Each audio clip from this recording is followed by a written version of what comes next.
ఇట్లాంటి తప్పుడు విధానాలను ప్రోత్సహించకండి. రూమ్లోనన్నా తలుపు మూసి చెప్పురి. వాళ్ళు పిల్లలు కోతికి కొబ్బరి చిప్పి ఇస్తే నాకడానికి గీకడానికి సరిపోయిందంట. వాళ్ళ పరిస్థితి అట్లుంది. పెద్ద ఆయన్నే వస్తలేడు. తాను జడిన కోతి వనమల్ల చేడిచాయని పెద్దలు చెప్పారు. ఈ 1-2 కోతులు కలిసి మొత్తం ఈ సభనంతా వనమల్ల చేసిన కథ తీసుకొస్తారు. అధ్యక్ష, దయచేసి ఈ పద్ధతి వద్దు. ఈ పద్ధతిని మార్చాల్సిందిగా చెప్పుకుంటూ, అదేవిధంగా అధ్యక్ష, ఈరోజు నేను ఒకటే మాట చెప్పదలుచుకున్నాను. పొంగులేటి శ్రీనివాసరెడ్డి గారైనా, రేవంత్ రెడ్డి గారి కుటుంబమైనా, ఇందులో ఎవ్వరున్నా ఈరోజు సిబిసిఐడి ముందర మీరు ఆధారాలు పెట్టండి. అధికారులు అందరూ సభకు రాని చంద్రశేఖరరావు గారిని మొదట రాజీనామా పెట్టించండి. సిగ్గు లేకుంటే మాటలు మాట్లాడతారు. సిగ్గులేని మాటలు మాట్లాడితే నాకు కూడా చికాకు వస్తుంది. అధ్యక్ష, సానానికి కూడా అర్థం ఉంటుంది. కోటి 10 లక్షల జీతం తీసుకొని సభకు రాకుండా ఇంట్లో ఉన్నాయననేమో రాజీనామా చేయడంట, జీతం వాపసు ఇయ్యడంట. రోజు 18 గంటలు చేసి 4.5 లక్షల ఇందిరమ్మ ఇండ్లు కట్టించి ఈరోజు లక్షలాది దళితుల గిరిజనులకు ఆదివాసీలకు ఇండ్లు ఇచ్చి వాళ్ళ ఇళ్లలో వాళ్ళ ఇండ్లలో వెలుగు వాళ్ళ కళ్ళల్లో ఆనందం చూసే పొంగులేటి శ్రీనివాసరెడ్డి రాజీనామా చేయాలంట.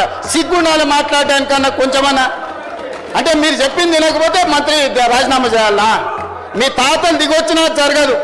మీరు అనుకుంటారో మీరేదో అరుస్తే గోల పెడితే వింటారని. మీ సంగతి అంతా తెలుసు. మేనమామకు చెప్పినట్టు ఉంది పుట్టింటి గొప్పలు. గురువింద గింజ కింద ఎంత నల్లగుందో తెలియదు. వాళ్ళ కింద ఎంత నల్లగుందో నాకు తెలుసు. నేను మొత్తం చూసి వచ్చినాను అధ్యక్ష. ఇక నేను ఎక్కువ చెప్తే బాగుండదు, చిట్టా ఇస్తే అసలు బాగుండదు. ఒకటే అధ్యక్ష, ఈరోజు నేను ఒక మాట చెప్పదలుచుకున్నా. రాజకీయంగా ప్రతిపక్షంగా వాళ్ళ అంశాలు లేవనెత్తడం, నిరసనలు తెలపడం, ధర్నా చేయడం, వాళ్ళు ఈ రకంగా ఏ డిమాండ్ చేసినా ఒక్క నిమిషం కేటీఆర్ గారు దయచేసి వినండి.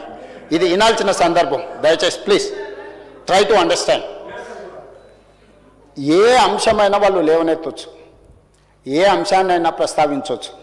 ఎందుకంటే జడ్పీటీసీగా, ఎమ్మెల్సీగా, ఎమ్మెల్యేగా, ఎంపీగా అన్ని చట్టసభలలో నేను పనిచేసి వచ్చిన.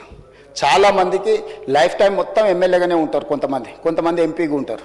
నేను స్థానిక సంస్థల నుంచి, కోఆపరేటివ్ సొసైటీస్ నుంచి చెప్పాలంటే వెనక్కి వెళ్తే అక్కడి నుంచి ఈ దేశంలో ఉండే అన్ని చట్టసభలు నేను చూసి వచ్చిన.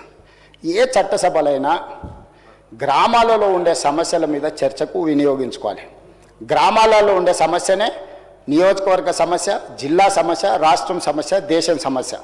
ఏ గ్రామంలో ఆ గ్రామంలో సమస్యలు పరిష్కరించుకుంటే దేశం అంతా సమస్యలు లేని దేశంగా ఉంటుంది.